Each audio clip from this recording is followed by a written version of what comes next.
6 जून हा पर्यावरण दिन होता।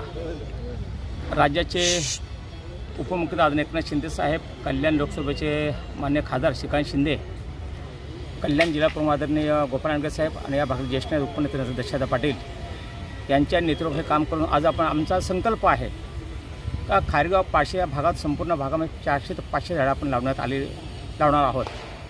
खरं आपल्या कल्पना की गेल्या वर्षी आम्ही या 90 फुटला झाडं लावली। त्याच्यानंतर हिंदू सम्राट बाळासाहेब ठाकरे जे मैदान आपल्याकडे आहे, या मैदानावर वृक्षारोपण अनेक झाडं चांगल्या पद्धतीने आलेली आहेत ना। आपण आजच 9 फूट काही कार्यक्रम घेतलेला आहे। खरं तर हा कार्यक्रम प्रत्येक वर्षी आपण घेत असतो आणि समोरची टेकडी दिसते याला आपण बंडा म्हणतो, म्हणजे आमचे स्थानिक लोक प्रत्येक वर्षी आम्ही तिथे सहकर्मशी गोपीनाथ पाटील यांच्या नेतृत्वाने देशराजांच्या नेतृत्वाखाली आम्ही प्रत्येक वर्षी 100 ते 150 झाडं लावतात। मग लिंब असतील, चिकू असेल, पेरू, जांभूळ असेल, अनेक झाडं या ठिकाणी अनेक प्रकारचे आपण झाडं लावलेली आहेत। एकच मी सांगेल का या भागात झाडं वृक्षारोपण करत असताना झाडं जगली पाहिजे। आपल्या खरी गरज कधी असते मार्च, एप्रिल, मे महिन्यात खरी गरज असते। आपण सावलीचा शोध घेतो ना, मग कोणता आधार घेतो।